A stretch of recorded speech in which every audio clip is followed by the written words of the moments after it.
지금 전 세계 초강대국들 사이에서 난리가 났습니다. 바다 한가운데에 떠있는 조그만 섬 하나의 가치가 최근 들어 재평가되고 있기 때문인데요. 비록 크기가 작은 섬이지만 이 섬을 차지하게 되면 태평양의 질서가 뒤바뀔 수 있다는 사실을 깨달은 세계 초강대국들의 경쟁이 날이 갈수록 치열해지고 있다고 합니다. 놀라운 점은 이 섬이 사실 이미 600년 넘게 한국이 관리해온 역사적인 영토였다는 사실인데요. 심지어 최근 국제 외교 현장에서는 이 작은 섬 하나 때문에 국가 간 갈등이 폭발하면서 외교장관이 회의 도중 도망치는 초유의 사건까지 발생했다고 합니다. 그렇다면 대체 이 작은 섬의 정체가 대체 뭔지, 그리고 이 섬에 무슨 가치가 있길래 이런 식으로 국가 간 갈등으로까지 번지게 되었는지 함께 알아보러 가실까요? 이야기를 시작하기 전에 구독과 좋아요는 눌러주셨나요? 늘 응원해 주셔서 감사합니다. 안녕하세요. 저는 미국 샌프란시스코에서 태어나 일본계와 미국계 혈통을 가진 존 다나카입니다. 하버드대학교 동아시아 역사학과를 수석으로 졸업하고 국제법 석사 학위까지 받았죠. 지금은 일본 국회에서 비례대표 의원으로 활동하고 있습니다. 혼혈인이라는 이유로 정치계에서 종종 따가운 시선을 받아왔지만 그런 편견에 맞서 싸우며 여기까지 왔어요. 물론 하버드에서 쌓은 전문성이 든든한 배경이 되어주었습니다. 특히 영토 분쟁과 역사적 경계선에 관한 연구로 학계에서도 인정받았었죠. 하지만 저는 며칠 전 어떤 사건을 통해 한순간의 결단이 한일 양국 관계의 근간을 뒤흔들 수 있다는 걸 알게 되었는데요. 그날 아침, 저는 평소보다 일찍 국회의사당에 도착했어요. 구름 한 점 없는 맑은 하늘이 창문 너머로 보였지만 왠지 모르게 가슴 한구석이 무거웠습니다. 마치 뭔가 큰일이 일어날 것을 예감이라도 한 듯이요. 복도를 지나가는 다른 의원들의 표정에서도 비슷한 긴장감이 느껴졌어요. 그들도 알고 있었던 겁니다. 오늘 가미카와 요코 외무대신이 연례 외교정책 발표에서 또다시 무엇을 말할지를. 일본 정기국회 31차 외무대신의 연례 외교정책 발표가 예정된 날이었거든요. 저는 평소처럼 제 자리에 앉아 자료를 정리하고 있었습니다. 하룻밤새 다시 한번 독도와 대마도에 관한 역사 자료들을 살펴봤어요. 1877년 일본 태정관 지령부터 1900년 대한제국 칙령 제41호 그리고 1905년 시마네현 고시까지 이 모든 자료들이 제 태블릿에 정리되어 있었죠. 제 옆자리 사토 의원이 어깨를 살짝 건드렸어요. 다나카 의원, 오늘은 가만히 있을 거지. 외무대신 연설에 또 반발하면 당내 입지가 더 좁아질 텐데. 사토 의원의 말에 저는 애매하게 웃기만 했어요. 사실 저도 제가 어떤 행동을 취할지 확신이 없었거든요. 다른 의원들도 335 모여 작은 목소리로 대화를 나누는 모습이 보였죠. 하지만 여느 때와 달리 공기 중에는 무언가 묵직한 것이 느껴졌어요. 마치 모두가 이미 알고 있는 불편한 진실이 곧 입 밖으로 튀어나올 것이란 걸 예감하는 듯했습니다. 본회의장 입구에서 가미카와 요코 외무대신이 보좌관들과 함께 들어오는 모습이 보였어요. 그녀는 항상 그렇듯 단정한 회색 정장 차림이었고 표정은 굳게 닫혀 있었죠. 회의장 뒤편에서는 벌써 취재진들이 카메라를 세팅하고 있었습니다. 매년 이맘때면 한국 특파원들도 빠짐없이 참석했거든요. 그들도 지금 곧 무슨 발언이 나올지 알고 있었겠죠. 정확히 오전 10시, 의장의 개회 선언과 함께 가미카와 요코 외무대신이 단상에 올라섰어요. 키가 그리 크지 않은 가미카와 외무대신은 회의장을 천천히 둘러보더니 차분하게 발표를 시작했습니다. 그녀의 목소리는 안정적이었지만 단호함이 묻어났죠. 오늘 제31차 정기국회에서 일본의 외교정책을 말씀드리게 되어 영광입니다. 처음에는 일본의 주요 외교 노선과 국제 정세에 대한 평범한 이야기였어요. 미국과의 동맹 강화, 자유롭고 개방된 인도태평양 구상, 기후변화 대응에 관한 국제협력 등을 언급했죠. 그러다 갑자기 제 귀에 독도라는 단어가 들려왔습니다. 다케시마에 관해서는 역사적 사실에 비춰봐도 국제법상으로도 일본 고유의 영토입니다. 이러한 기본적인 입장에 근거에 의연하게 대응하겠습니다. 외무대신의 발언을 들은 순간 본회의장에 미묘한 기류 변화가 감지됐어요. 일부 의원들은 동의한다는 듯 고개를 끄덕였고 또 다른 의원들은 눈살을 찌푸렸습니다. 이것은 11년째 반복되는 독도 망언이었으니까요. 가미카와 외무대신이 독도를 언급했을 때 그녀의 목소리에는 묘한 자신감과 함께 한국에 대한 미묘한 무시가 담겨 있었어요. 한국의 주장을 대수롭지 않게 여기는 그 어조에 저는 속으로 혈압이 올라가는 것을 느꼈습니다. 제 심장은 빨라지기 시작했어요. 무엇인가 말해야 한다는 압박감이 가슴을 짓눌렀죠. 손바닥이 땀으로 축축해졌습니다. 사실 저는 오랫동안 한일 영토 분쟁의 모순점에 대해 연구해왔어요. 특히 독도와 대마도의 역사적, 법적 지위 비교는 제 주요 관심사였습니다. 양쪽 모두의 뿌리를 둔 사람으로서 한쪽으로 치우친 역사 해석이 불러오는 위험성을 누구보다 잘 알고 있었거든요. 제 아버지는 샌프란시스코에서 활동하던 일본계 상인이었고, 어머니는 미국 출신의 역사학자였어요. 어머니는 종종 역사가 승자에 의해 쓰이지만 그 이면에는 수많은 목소리가 묻혀 있다고 말씀하셨죠. 그 가르침이 제 정치 철학의 밑바탕이 되었습니다. 대학에서 국제법을 공부하던 시절, 저는 우연히 대마도와 독도의 역사적 지위에 관한 논문을 접하게 되었어요. 그 논문은 제 시야를 완전히 바꿔놓았습니다. 가미카와 외무대신이 또다시 독도를 일본 땅이라 주장하는 걸 듣자 숨이 턱 막히는 느낌이 들었습니다. 이런 일방적 주장이 얼마나 한일 관계를 악화시켜왔는지 모두가 알면서도 누구도 말하지 않는 현실이 답답했어요. 발표는 계속됐어요. 이제 외무대신은 사도광산의 유네스코 세계유산 등재 추진에 대해 언급하고 있었습니다. 사도광산 세계유산 등재와 관련해서는 관계국과 정중한 논의를 이어가 확실히 역할을 다하고자 합니다. 그녀의 말투에는 어떤 문제도 없다는 듯한 당연함이 묻어 있었어요. 물론 그 관계국이 한국이라는 건 명시적으로 말하지 않았지만 회의장 안에 모두가 알고 있었습니다. 사도광산은 일제강점기 조선인 강제노역 현장이었으니까요. 그런데도 일본은 16에서 19세기 중반으로 유산 대상 기간을 한정해 그 아픈 역사를 의도적으로 배제하고 있었습니다. 마치 그 부분은 역사에서 지워버리려는 듯한 태도였죠.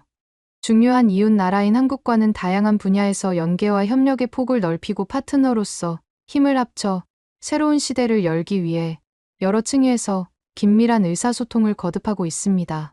이 말을 들었을 때 저는 속으로 비웃었어요. 한쪽에서는 독도를 일본 땅이라 우기고 또 한편으로는 협력을 말한다니요.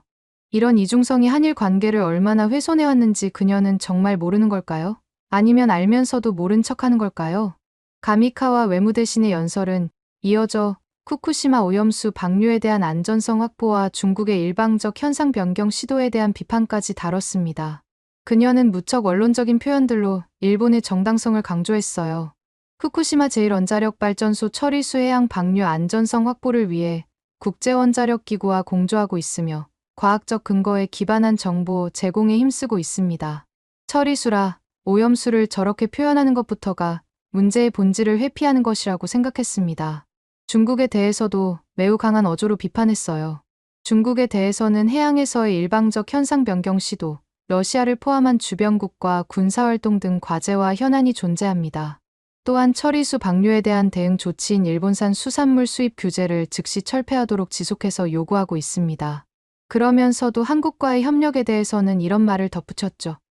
인도와 태평양의 긴박한 안보 환경을 고려하면 한일의 긴밀한 협력이 지금처럼 필요했던 시기는 없었습니다. 한일 관계 개선이 궤도에 오른 가운데 글로벌 과제에 대해서도 협력을 강화해 가겠습니다. 이 말을 들으면서 저는 펜을 꽉 움켜쥐었어요. 그녀의 말에는 기본적으로 우리가 옳다라는 전제가 깔려 있었습니다. 한국의 입장은 일방적으로 무시하면서 협력은 꼭 필요하다는 모순된 태도가 저를 더욱 화나게 만들었어요. 북한이 핵과 미사일 활동을 한층 활발히 하겠다는 의사를 표명했습니다. 미일, 한미일을 포함해 국제사회에서 긴밀히 연계해 대응해 나가겠습니다. 연설이 계속되는 동안 저는 머릿속으로 대응 논리를 정리하고 있었어요. 북한 문제, 사도광산, 후쿠시마 오염수, 이 모든 문제들이 역사 왜곡과 영토 분쟁으로 인해 제대로 협력이 이루어지지 않고 있다는 사실을 지적해야 했습니다. 한중일 협력에 대해서는 지역과 세계의 평화와 번영에 중요합니다. 지난해 11월 한중일 외교장관 회의를 바탕으로 이른 시기에 적절한 시점에 정상회의가 개최될 수 있도록 의장국 노력을 후원하겠습니다. 가미카와 외무대신이 마지막 인사를 하고 발표를 마쳤어요. 의장이 질의 시간을 알렸을 때 저는 이미 결심을 굳혔습니다. 오랫동안 침묵해왔던 모순을 이제는 공론화할 때가 왔다고 생각했어요. 이 결정이 제 정치 경력에 어떤 영향을 미칠지는 둘째치고 진실을 말해야 한다는 책임감이 더 컸습니다. 저는 천천히 자리에서 일어났어요. 의장에게 발언권을 요청했죠. 의장이 고개를 끄덕이며 마이크를 켜라는 신호를 보냈습니다. 회의장이 순간 조용해졌어요. 모두가 다케시마에 대한 외무 대신에 언급에 질문이 있을 거라고 예상했을 테니까요. 사실 대부분의 의원들은 이런 논쟁적인 주제는 피하는 경향이 있었습니다.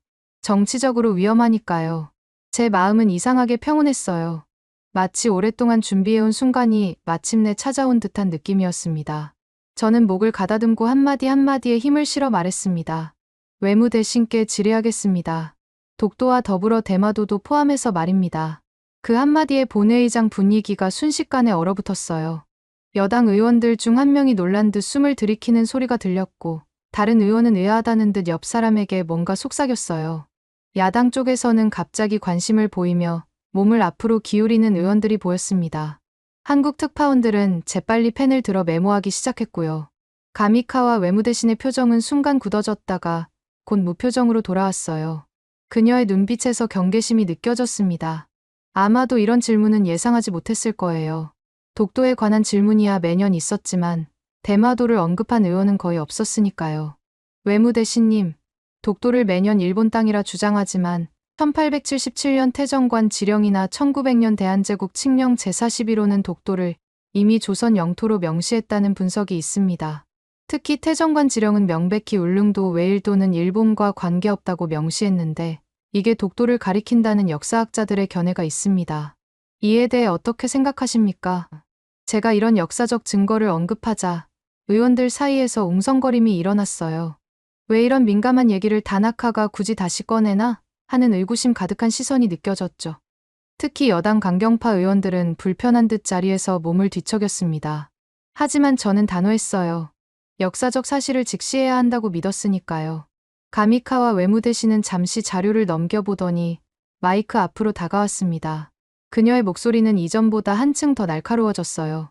그리고 미묘하게 조롱 섞인 어조가 느껴졌습니다.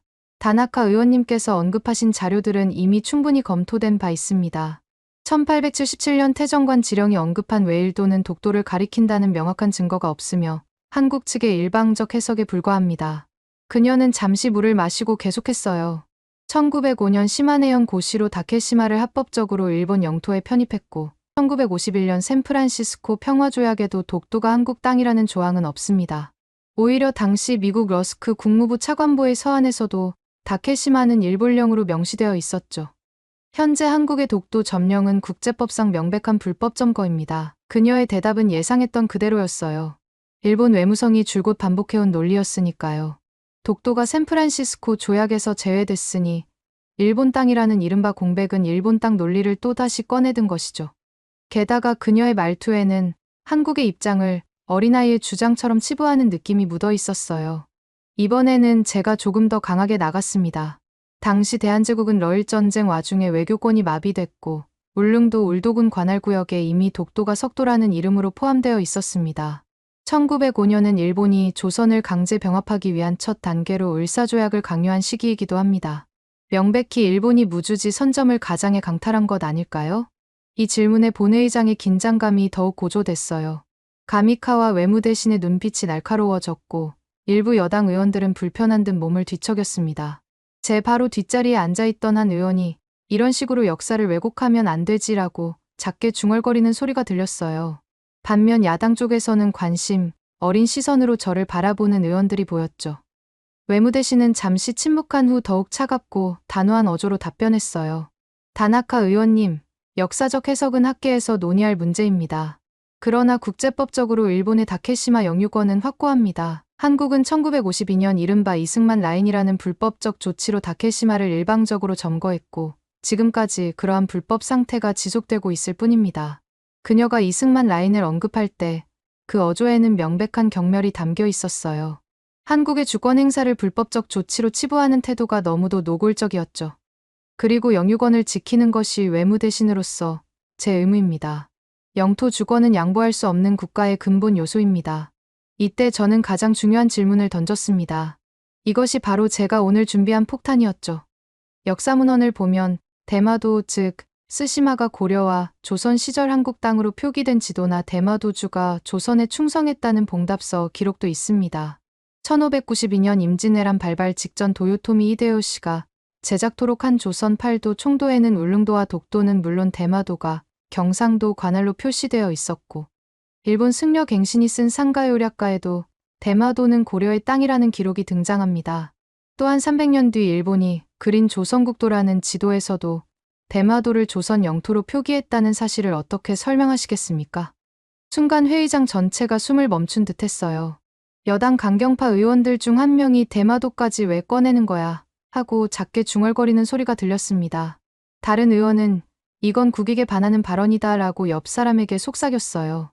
야당 의원들 사이에서는 재밌는 국면이군 이라는 속삭임이 오갔고 일부는 제 방향으로 고개를 끄덕이기도 했습니다. 모두의 시선이 외무대신에게 집중됐습니다. 가미카와 외무대신의 표정이 순간 당황으로 물들었다가 곧 단호한 표정으로 바뀌었어요.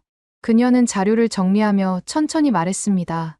하지만 그녀의 손이 미세하게 떨리는 것을 저는 놓치지 않았어요.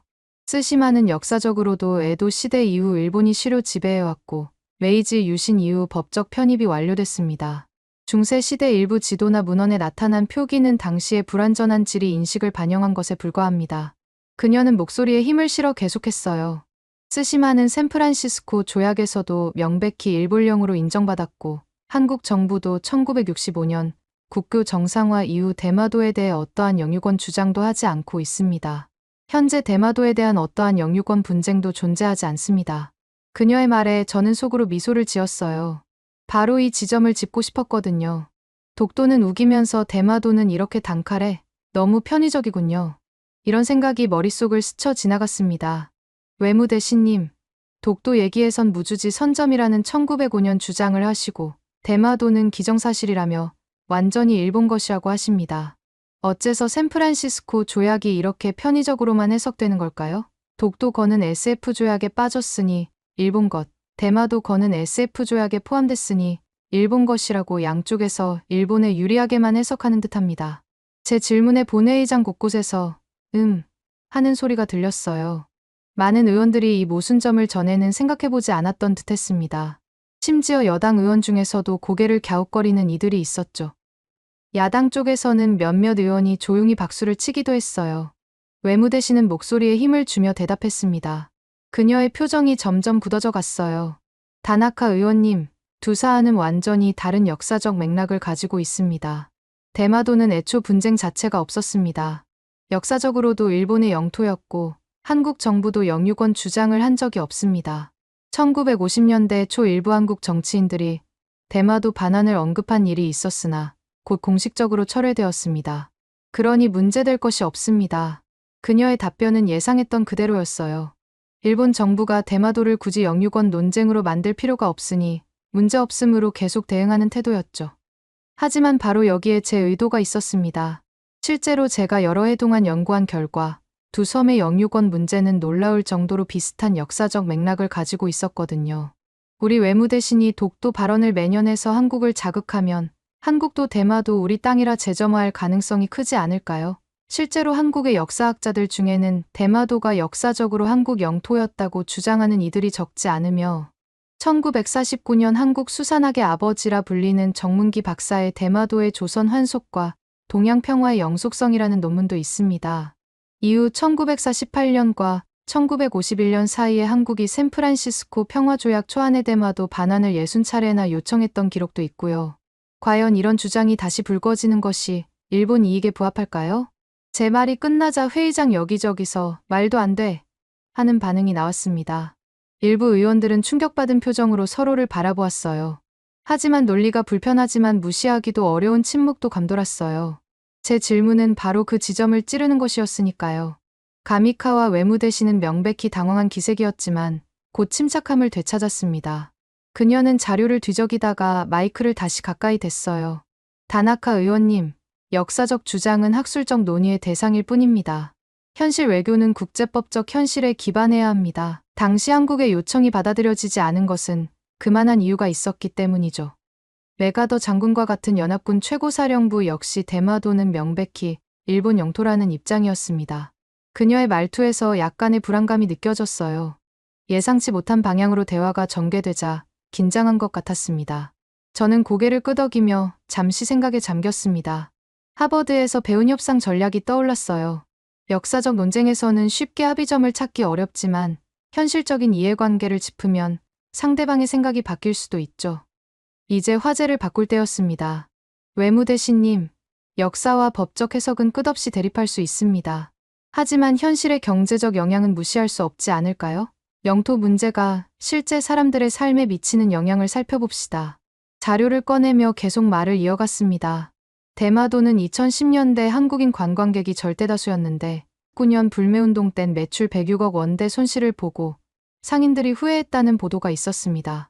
한국인 관광객 의존도가 99%에 달했던 대마도 남항 이자라와 북한 이타카츠에선 한국인 출입 금지라는 팻말까지 내걸었다가 한 달 만에 제발 다시 와달라고 호소하기도 했죠. 지금 우리가 독도 문제로 한국을 자극한다면 그 경제적 영향은 또다시 대마도 주민들에게 돌아갈 것입니다. 가미카와 외무대신은 불편한 듯 자리에서 미세하게 몸을 뒤척였어요. 눈빛이 날카로워졌지만 목소리는 무척 차분했습니다. 그건 대마도 지자체가 관광객 관리 차원에서 한국어 간판 철거 등 자율적으로 한 일입니다. 일부 시설에서 한국인 방문객의 흡연과 불법 주차 등의 문제가 있었기 때문이죠. 중앙정부와 영토 문제는 별개입니다. 지역 경제 문제를 국가의 영토 주권과 연결시키는 것은 적절하지 않습니다. 그녀의 답변은 또다시 선을 긋는 방식이었어요. 한국인들을 마치 문제를 일으키는 관광객으로 치부하는 듯한 어투도 눈에 띄었죠. 일본 정부 입장에선 지역적 불편함 해소일 뿐이며 영토 정책과 연결되었다는 사실을 부인하고 싶은 듯했습니다. 저는 더 파고들었어요. 아니, 독도 갈등이 커질수록 그 반감이 대마도 배척으로 이어진 사례가 많습니다.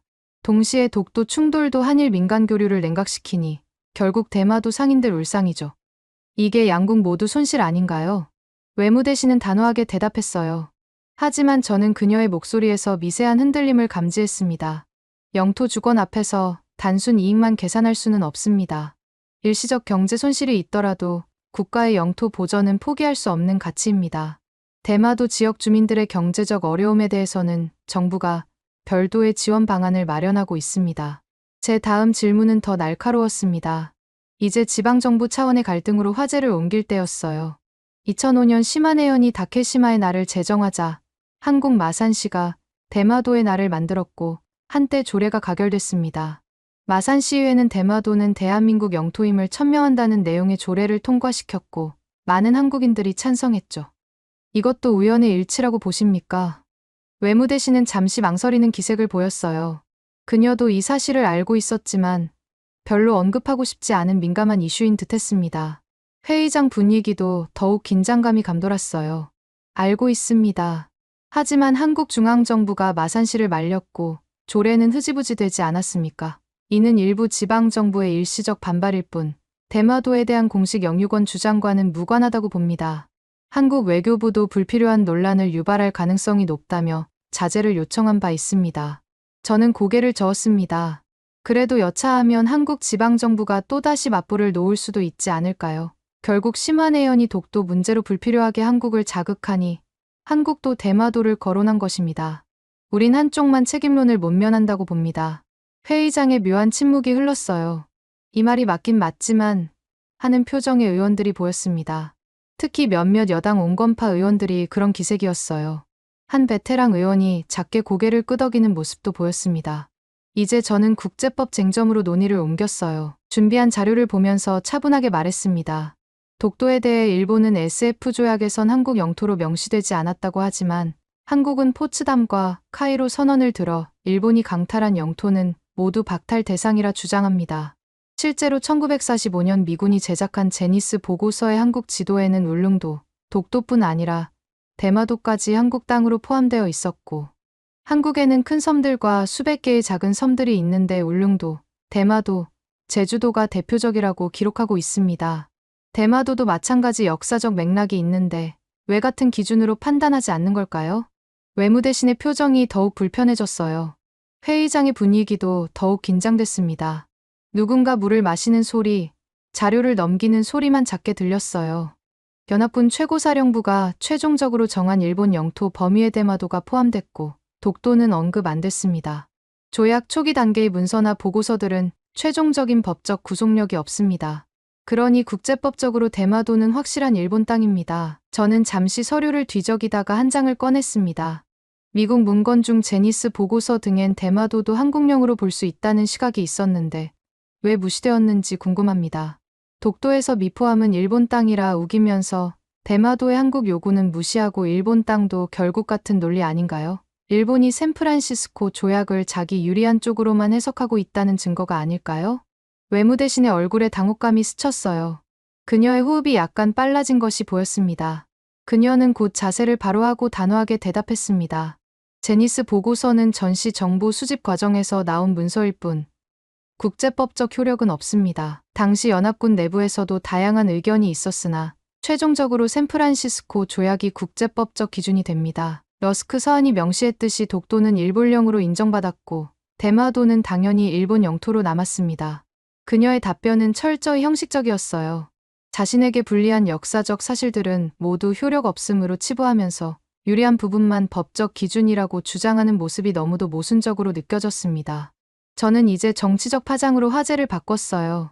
지금 외무대신님은 사도광산 세계유산 등재, 북한 핵미사일 대응, 한미일 협력 등 더 시급한 과제가 있다고 하셨지만 독도 망언을 11년째 이어가면서 한국과 충돌이 커지면 협력이 깨질 우려가 있지 않습니까?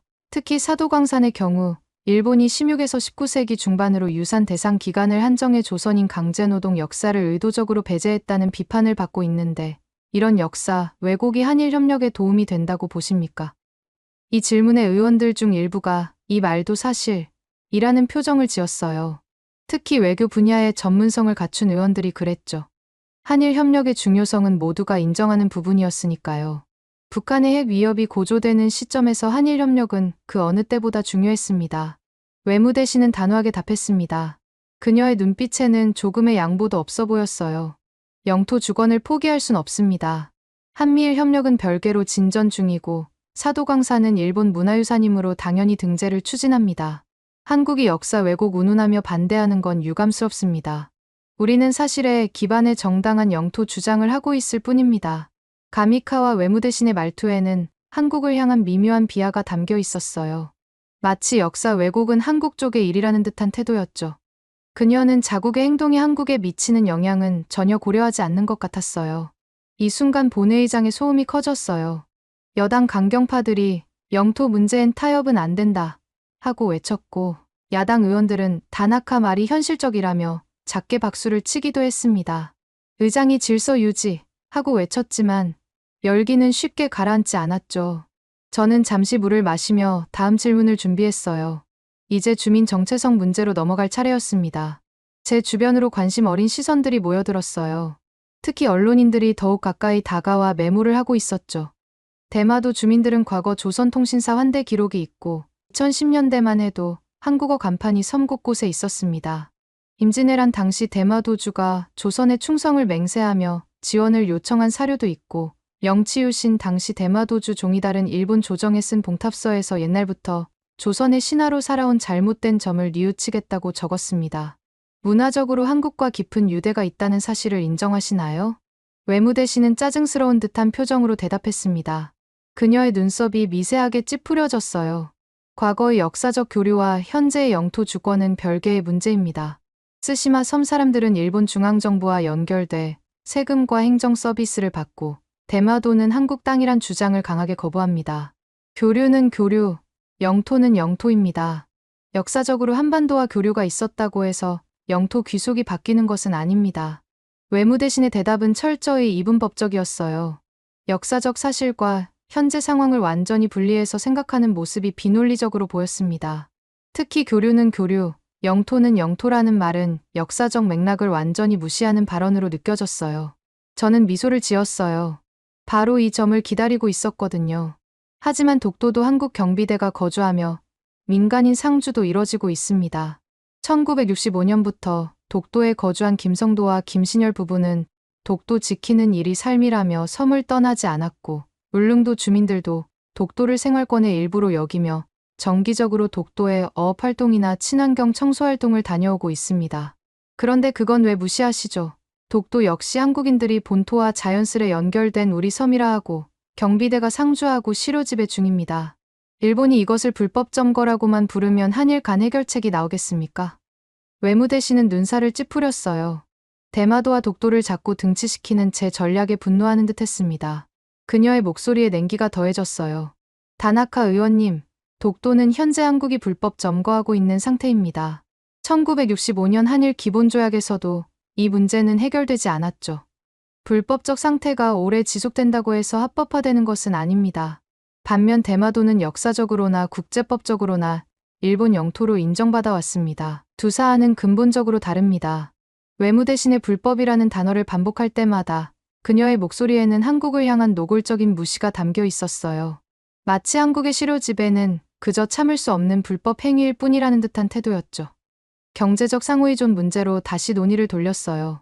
제가 준비해온 통계 자료를 들여다보며 말했습니다. 독도 갈등이 커질 때마다 한일 교류가 전반적으로 식고 대표적인 피해 지역이 바로 대마도라는 사실이 드러났습니다. 2019년 한일 갈등으로 불매운동이 일어나자 일본 전체 관광 상품 수요는 8월부터 크게 감소하더니 10월에는 무려 91.9%가 하락했습니다. 대마도는 특히 한국인 관광객이 99%를 차지했는데 그들이 사라지면서 추정 경제적 손실이 106억 원에 달했습니다. 과연 정부가 이 점을 인지하고 있습니까? 이 질문에 회의장의 분위기가 미묘하게 변했어요. 일부 의원은 그건 지역 문제라고 중얼거렸고 또 일부는 무시 못할 문제라고 수군거렸어요. 특히 대마도 출신 의원은 심각한 표정으로 고개를 끄덕이는 모습이 보였습니다. 본회의장의 분위기가 점점 더 복잡해졌어요. 외무대신은 이제 조금 지친 듯한 목소리로 대답했어요. 그녀의 자신감이 조금씩 흔들리는 듯했습니다. 분쟁이 생겨도 장기적으론 국가 간 협력이 재개되리라 봅니다. 대마도 지역 경제 활성화를 위해 정부에서도 다양한 지원책을 마련하고 있습니다. 하지만 경제적 손실보다 영토 주권이 우선임은 분명합니다. 단기적 어려움 때문에 영토 문제에 대한 원칙을 포기할 수는 없습니다. 저는 따지듯 물었습니다. 단순 낙관이 불러온 후폭풍을 우리는 벌써 경험하지 않았습니까? 한국인 없는 낙원을 꿈꾼 대마도 상인들이 그 꿈이 현실이 되자 돌이킬 수 없는 타격을 입은 것처럼 독도 하나 때문에 대마도 경제와 한일 교류까지 스톱되는 건 우리 국익에 어긋납니다. 이 모순을 해결하려면 양측 역사를 동등히 재검토해야 하지 않을까요? 외무대신은 허튼 소리, 작게 중얼거렸어요. 그녀의 인내심이 한계에 다다르는 듯했습니다. 얼굴이 붉어지기 시작했어요. 저는 문화와 교육 갈등으로 화제를 옮겼습니다. 일본 문부성이 초등학교부터 독도는 일본 영토라고 가르치면 한국은 독도 교과서와 독도 박물관으로 대응합니다. 2008년 이후 일본 문부성과 정부가 영토 교육을 강화하면서 어린 학생들에게까지 독도 영유권 주장을 주입하고 있습니다. 심지어 2020년부터는 초등학교 사회과 교육지도 요령에도 다케시마 영토 주권이 포함되어 있죠. 대마도 역시 한국 교과서 일부가 옛날 조선 땅이라 적고 있고 일부 전시관에서는 대마도를 포함한 지도가 전시되기도 합니다. 이런 상호 교육 갈등은 미래 세대에게 어떤 영향을 미칠까요? 여당 의원 한 명이 우린 주권 교육 중이라고 외쳤고 야당 의원은 이게 문제가 된다고 맞받아쳤습니다. 회의장의 분위기가 더욱 날카로워졌어요. 외무대신은 단호하게 대답했어요. 하지만 그녀의 목소리에는 약간의 방어적인 톤이 묻어났습니다. 한국 교육이야말로 독도 노래와 골든벨, 그리고 대마도 지도 표기 등 편향된 시각을 주입해 우리를 침략자 취급합니다. 독도는 우리 땅이라는 노래까지 가르치고 있죠. 우린 정당한 영토 사실을 가르칠 뿐입니다. 그리고 교육 문제는 각국의 주권 사항이므로 일본의 교육 내용에 대해 다른 나라가 간섭할 문제는 아닙니다. 그녀의 말투에는 한국의 교육 방식을 비하하는 어조가 확실히 느껴졌어요. 특히 독도는 우리 땅 노래를 언급할 때는 약간 비꼬는 듯한 어조였습니다. 저는 한숨을 쉬며 말했습니다. 이렇게 서로 상대가 왜곡이라 외치니 끝도 없지 않습니까? 양국 학생들은 완전히 다른 역사 교육을 받고 자라고 있습니다. 성인이 되어도 서로의 입장을 이해하기 어려운 것은 당연한 규결이죠. 그때 한 의원이 큰 소리로 말했어요. 그럼 대마도도 교과서에 한국이 노렸지만 실패라 기술하면 되나? 분위기가 더 살벌해졌습니다. 여당 의원들은 그를 향해 조용히 해 하고 소리쳤고 야당 의원들은 웃음을 참지 못했어요. 정치적 파장으로 다시 돌아와 저는 도발적인 질문을 던졌어요. 독도 문제를 외무대신이 강하게 밀면 밀수록 한국에선 대마도 반환론이 재부상할 가능성도 생깁니다. 실제로 1948년 1월 한국 입법위원 60명이 대마도는 우리 땅인 만큼 반환을 요구하자며 결의했고 1948년 8월 18일 이승만 전 대통령은 대한민국 수립 직후 대마도 반환 촉구 성명을 발표했습니다. 당시 그는 대마도는 상도와 하도의 두 개 섬으로 되어 한일 양국의 중간에 위치한 우리 영토인데 350년 전 일본이 이를 불법으로 탈취한 것이라고 주장했죠. 1965년 한일협정 때 대마도는 제대로 다뤄지지 않았고 지금이라도 문제 삼으면 어떡하실 건가요? 여당 일각의 긴장감이 감돌았어요. 설마 그런 일이 하는 표정들이 보였지만 가능성을 완전히 배제하지 못하는 듯했어요. 특히 일부 지역구 의원들은 자신의 지역에 미칠 영향을 생각하는 듯 심각한 표정이었습니다. 외무대신은 단호하게 말했습니다. 하지만 그녀의 목소리에서 약간의 동요가 느껴졌어요. 다나카 의원님, 그런 가정적 질문에는 답변하기 어렵습니다. 대마도를 두고 한국 정부가 정식 제소할 일은 없다고 확신합니다. 이미 국제사회가 일본령이라 인정하니 이 문제를 공론화시키는 행위가 한국에도 손해입니다. 저는 곧바로 반박했어요. 독도 역시 한국이 분쟁 아니다라며 국제사법재판소인 ICJ 회피하듯 똑같은 논리 아닙니까? 일본은 ICJ로 가자는데 한국이 분쟁 없다며 거부하고 있지 않습니까? 그런데 대마도도 일본이 분쟁 없음이라고 하니 한국이 제소해도 일본은 응할 생각이 없다는 말씀이신가요? 외무대신은 당황했어요. 그녀의 표정이 순간 굳어졌다가 다시 평정을 찾으려 애쓰는 모습이 보였습니다. 말도 안 됩니다. 독도는 일본이 불법 점거라고 규정한 실효지배 상태이기 때문에 ICJ 제소해야 합니다. 대마도는 불법 점거가 아닙니다. 그러니 전혀 다릅니다. 저는 의미심장하게 물었습니다. 하지만 한국은 독도에서 일본이 새치기 했다고 보고 대마도 문제도 비슷한 맥락이 있었다 말하는 이들이 있는데 장관. 아니 외무대신님은 어찌 보십니까? 만약 한국이 대마도에 대해 ICJ에 제소한다면 일본도 참가하실 건가요? 가미카와 외무대신의 얼굴이 붉어졌어요. 그건 완전히 잘못된 역사인식입니다. 그녀의 목소리가 한 옥타브 높아졌습니다. 몇몇 여당 의원들이 그녀를 진정시키려는 듯 작게 손짓을 했어요. 제가 다시 주민 정체성 문제로 돌아왔어요. 독도엔 경비대와 소수 주민이 실제 거주 중입니다. 이들은 스스로 본토와 이어진 한국 땅이라 인식하고 있고요. 실제로 2020년 조사에서 90% 이상의 한국인이 독도 수호 의지를 표명했고 이런 비율은 세대와 지역을 막론하고 매우 높게 나타났습니다. 대마도 주민들도 물론 일본 정체성이 강하죠. 양쪽 다 내 땅이라 확신하니 해결이 어려운 건 당연합니다. 외무대신은 지친 기색이 역력했지만 단호하게 대답했어요. 그녀의 목소리는 여전히 냉정했지만 눈에는 피로가 묻어났습니다. 쓰시마 주민 중에 누가 한국 편입을 바라나요? 문화 교류는 있을지언정 영토는 명확합니다. 국민 정서나 정치적 선동과 상관없이 국제법적 현실이 중요합니다. 저는 또다시 날카롭게 물었습니다. 하지만 독도도 한국 주민이 있다고 하면 똑같이 분쟁 불성립이라고 한국은 주장합니다. 이 모순은 어떻게 설명하시겠습니까? 양쪽이 다 자기 논리만 내세우면 해결책은 영원히 나올 수 없을 텐데요. 회의장이 더 소란스러워졌어요. 야당 의원들은 듣고 보니 맞는 말이네 하고 외쳤고 여당 강경파는 어처구니 없다. 언성을 높였습니다. 의장이 다시 한번 질에 계속하라고 말했죠. 군사 및 환경 문제로 넘어갔습니다. 제가 미리 준비한 지도를 펼치며 말했어요. 대마도는 대한해협 한복판으로 임진왜란과 러일전쟁 등 역사적으로 중요한 해역을 통제하는 전략지입니다. 특히 1904년에서 1905년 러일전쟁 당시 일본 해군이 쓰시마 해전에서 러시아 발틱 함대를 섬 근해에서 괴멸시키며 승전한 역사도 있죠. 지금도 자위대가 잠수함 탐지 레이더 설치했다는데 맞습니까? 외무대신은 잠시 동료 의원들과 속삭인 후 담담하게 대답했어요. 그녀는 이 질문에 대해서는 비교적 자신감 있게 답변했습니다. 국가안보상 당연히 방어 설비가 있습니다. 대마도는 대한해협을 지나는 선박과 군함의 동태를 모니터링하는 중요한 전략적 위치에 있습니다. 대마도 서쪽으로는 쓰시마 해류가 흘러 북상하기 때문에 중국과 북한의 해양 활동을 감시하는 데도 필수적입니다. 그래서 대마도는 절대적으로 일본 영토여야 합니다. 한국이 만에 하나 침탈한다면 동아시아 안보 불안이 심화합니다. 저는 반박했어요. 그녀의 논리를 그대로 독도에 적용해보는 전략이었습니다. 하지만 독도 역시 한국이 군사적 요충으로 보고 있는데 일본은 불법 점거라며 비난 중입니다. 서로 똑같이 전초기지라 여긴다면 어떻게 해결하겠습니까? 군사 전략적 가치를 앞세워 타국의 영유권 주장을 무시하는 논리는 어느 쪽에도 통하지 않지 않을까요? 그리고 이어서 덧붙였습니다. 실제로 2019년 러시아 군용기가 독도 상공 침범했을 때 한일 양국 전투기가 모두 출격해 우리 영공이라 서로 주장했죠. 한국 전투기가 경고 사격을 했는데 일본은 자국 영토 영공에서 사격한 것은 부당하다고 한국에 항의했습니다. 서로 자기 영공이라고 주장하는 이런 웃지 못할 상황이 대마도에서도 벌어지면 어쩌겠습니까? 외무대신의 표정이 험악해졌어요. 억측일 뿐입니다. 그런 일은 일어나지 않을 것입니다. 저는 다시 문화와 교육 갈등으로 화제를 전환했습니다.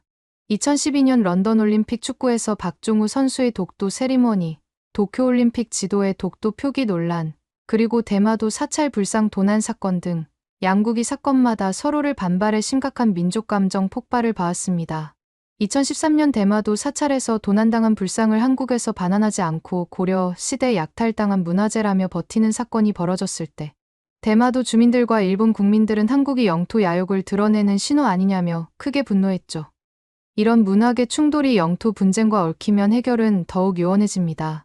의원들 중 몇몇이 맞다. 이렇게 잔불이 많으니 통제 불가라고 중얼거렸어요.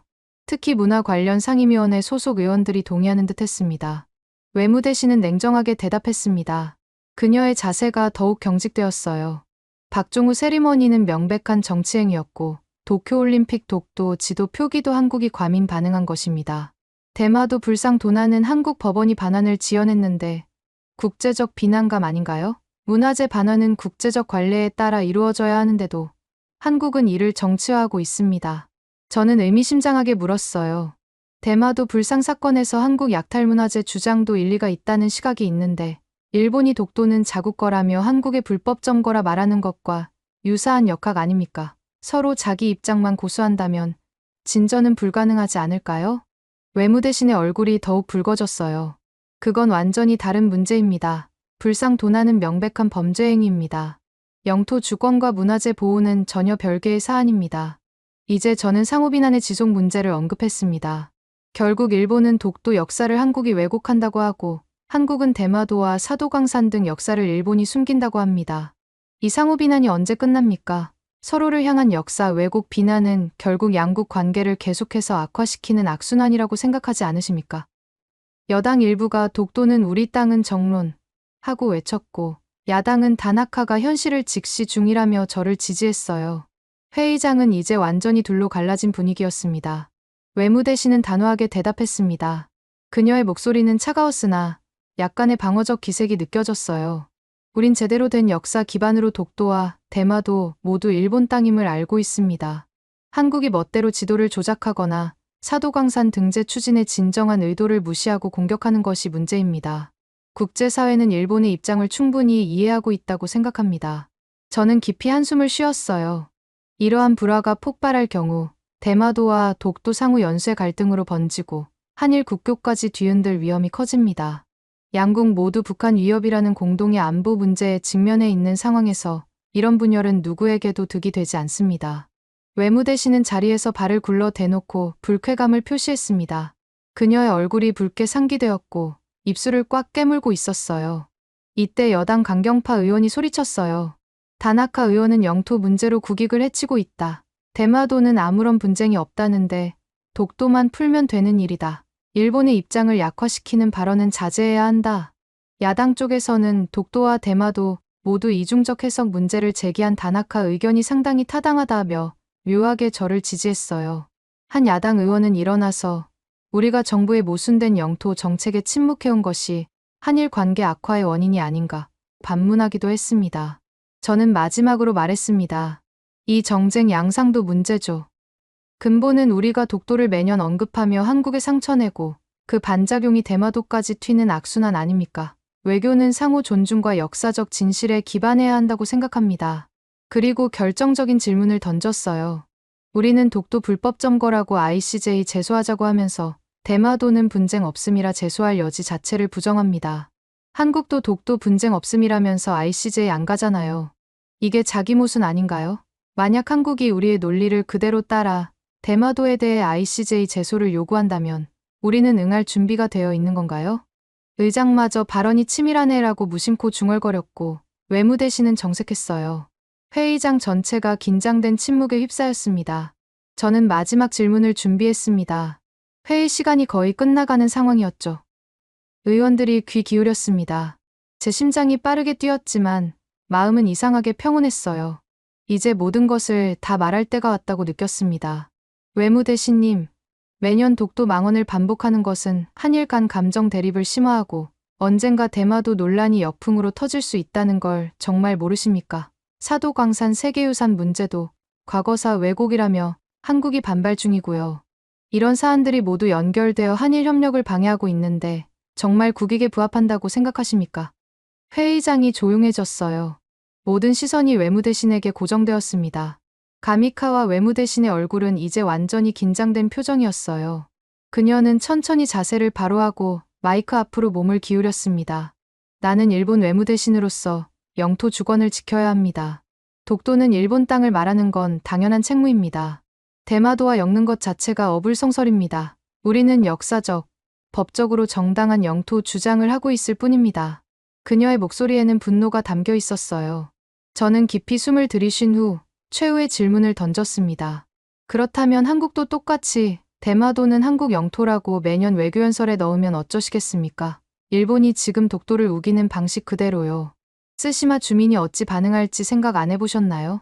만약 한국이 매년 대마도를 한국 땅이라 주장하고 교과서에 그렇게 가르치고 정치인들이 쓰시마 주민들이 일본에 억압받고 있다고 발언한다면 일본은 어떻게 대응하시겠습니까? 외무대신의 얼굴이 굳었어요. 눈빛에서 분노가 번뜩였습니다. 그건 말도 안 되는 가정입니다. 그녀의 목소리가 떨렸습니다. 저는 결정타를 날렸어요. 역사와 경제, 안보 모두 해치는 길을 택해놓고 한중일 정상회의나 한미일 협력 외치면 설득력 있습니까? 사도광산, 독도 망언, 결국 대마도 반발까지 자초하는 이중적 태도, 정말 국익에 부합합니까? 우리는 이웃 나라와 협력해야 할 중차대한 시기에 독도 하나로 모든 관계를 위태롭게 만들고 있는 것은 아닐까요? 그 순간 외무대신이 폭발했어요. 그녀의 얼굴이 분노로 일그러졌고 손이 떨리는 게 보였습니다. 이 무례한 발언을 더 들을 필요가 없습니다. 난 여기까지 답했습니다. 다나카 의원은 일본의 영토 주권을 훼손하는 발언을 하고 있습니다.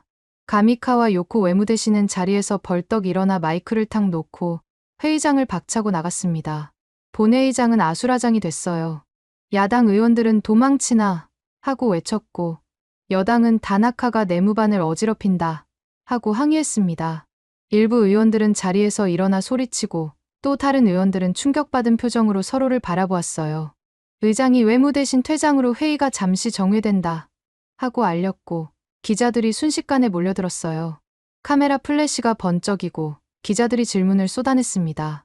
저는 자리에서 천천히 일어나 복도로 나갔습니다. 복도에는 이미 수십 명의 기자들이 마이크와 카메라를 들고 기다리고 있었어요. 저는 깊은 숨을 들이쉬고 간단한 기자회견을 열었습니다. 나는 독도와 대마도 동시에 논해야 한 일 모두 손해 안 본다 말했을 뿐입니다. 양국이 역사적 사실을 있는 그대로 인정하고 서로의 입장을 존중할 때 진정한 협력이 가능합니다. 정부가 귀 막는다면 우린 큰 불행 맞을 것입니다. 국내 언론사뿐만 아니라 한국 특파원들도 연신 사진을 찍고 질문을 쏟아냈어요. 다나카 의원은 정말 대마도가 한국 땅이라고 생각하시나요? 한 한국 기자가 물었어요. 저는 미소를 지으며 대답했습니다. 저는 역사적 사실을 있는 그대로 보자는 겁니다. 독도든 대마도든 한쪽만 옳다고 우기면 문제는 해결되지 않습니다. 양국이 함께 과거를 직시하고 미래를 위한 협력의 길을 찾아야 합니다. 일부 언론은 외무대신 국회에서 모욕감 느껴 중도 퇴장이라는 헤드라인을 달았고 한국 매체는 일 국회의원 대마도 언급에 외무대신 도망쳐라며 속보를 내보냈어요. SNS에서는 제 발언이 담긴 짧은 영상들이 급속도로 퍼져나갔고 다양한 반응이 쏟아졌습니다. 일본 내 온라인 반응도 갈라졌습니다. 강경 지지층은 독도를 절대 포기 말라고 외쳤고 이성파는 대마도론 부활하면 어떡하나 하고 걱정했어요. 어떤 이는 다나카 의원이 한일 관계의 본질을 짚었다며 응원하는 글을 올리기도 했습니다. 행사가 끝나고 저녁이 되자 사무실로 돌아왔어요. 전화는 쉴 새 없이 울렸고 이메일은 폭주했습니다. 당 지도부에서도 연락이 왔지만 저는 모두 내일로 미루기로 했어요. 오늘은 혼자 생각할 시간이 필요했습니다. 모든 소동이 끝나고 텅 빈 본회의장에 혼자 남았을 때 저는 창밖을 바라보며 생각에 잠겼어요. 도쿄의 밤하늘에는 별이 보였습니다. 독도와 대마도 넘어 한국과 일본을 감싸고 있는 같은 하늘이라는 생각이 들었어요. 결국 독도 망언, 대마도 봉인 논리는 충돌만 부를 뿐. 정말 이대로 가도 괜찮은가? 창가에 서서 저는 어머니가 해주신 말씀을 떠올렸어요. 역사는 승자의 기록이 아니라 모든 이의 기억이어야 한다. 그날 밤 집에 돌아와서도 저는 계속해서 회의장에서 있었던 일을 돌이켜보았습니다. 처음으로 누군가가 대마도 문제를 국회에서 공식적으로 거론한 날이었으니까요. 메일함에는 축하와 비난의 메시지가 섞여 들어왔어요. 당 지도부에서는 불필요한 갈등을 야기했다며 저를 비난하는 내부 메모도 회람됐다는 소식이 들려왔습니다. 다음 날 아침 모든 신문 일면에는 제 발언과 외무대신의 퇴장에 관한 기사가 실렸어요. 아사히 신문은 국회 영토 논쟁, 대마도 언급에 외무대신 분노라는 제목을, 요미우리는 다나카 의원, 영토 주권 훼손 발언으로 논란이라는 헤드라인을 뽑았죠. 한국 매체들은 대부분 일본 국회의원, 독도와 대마도 이중 잣대 지적해 파문과 같은 톤이었습니다. 사무실에 도착하자마자 당 간사장에게 호출됐어요. 그의 사무실로 들어서자 차가운 공기가 느껴졌습니다. 다나카 의원, 어제의 발언은 지나쳤어. 영토 문제는 국익과 직결된 민감한 사안인데 당의 방침과 완전히 다른 견해를 공개적으로 표명한 건 용납할 수 없네. 저는 정중하게 대답했습니다. 죄송합니다만, 간사장님. 제가 말씀드린 것은 우리가 한국의 독도를 요구하면서 동시에 대마도에 대한 한국의 요구 가능성을 무시하는 모순된 태도가 장기적으로 국익에 해가 된다는 점이었습니다.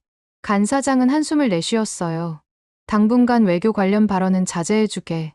외무대신과의 관계 회복도 필요할 거야. 그날 오후 저는 기자회견을 열어 제 입장을 분명히 했습니다. 저는 어제 양국의 영토 문제에 대한 이중 잣대를 지적했을 뿐 이유 없이 대마도가 한국 땅이라고 주장한 적이 없습니다. 다만 역사적 사실을 있는 그대로 바라보고 양국이 공정한 기준으로 대화해야 진정한 협력이 가능하다는 점을 말씀드린 것입니다. 그런데 예상치 못한 일이 벌어졌어요. 한 여론조사에서 국민의 37%가 제 발언에 동의한다는 결과가 나왔거든요. 특히 젊은 세대에서는 지지율이 51%까지 올라갔습니다. 많은 사람들이 다나카의 질문은 불편했지만 필요했다고 생각하는 듯 했어요. 한 주가 지난 후 한국 국회에서는 저를 초청하자는 의견이 일부 의원들 사이에서 제기되었다는 보도가 나왔습니다. 물론 실현되지는 않았지만 이 소식은 또다시 언론을 뜨겁게 달궜죠. 가장 놀라운 건 한 달 후 있었던 정부 발표였어요. 외무성이 연례 외교청서에서 독도 관련 문구를 약간 순화시킨 겁니다. 물론 일본 고유 영토라는 주장은 여전했지만 이전의 불법 점거라는 표현 대신 현재 한국이 실효 지배 중이라는 문구가 사용됐어요. 미묘한 변화였지만 전문가들은 이를 한일 관계 개선을 위한 작은 신호로 해석했습니다. 집권당 내에서 제 입지는 확실히 약해졌어요. 예정됐던 당 정책조정위원회 배정이 취소되었고 파벌 내 서열도 내려갔죠. 하지만 저는 후회하지 않았습니다. 정치인으로서 불편한 진실이라도 말해야 할 때가 있다고 믿었으니까요. 그래서 그러는데 여러분들은 독도와 대마도에 대해 어떻게 생각하시나요? 오늘의 사연은 어떠셨나요? 오늘의 사연이 마음에 드셨다면 좋아요만 한번 눌러주세요. 1초밖에 안 걸리지만 좋아요를 한번 눌러주시면 더 좋은 사연을 소개해드리는데 큰 힘이 된답니다. 긴 영상 시청해주셔서 감사합니다. 오늘도 행복한 하루 보내세요.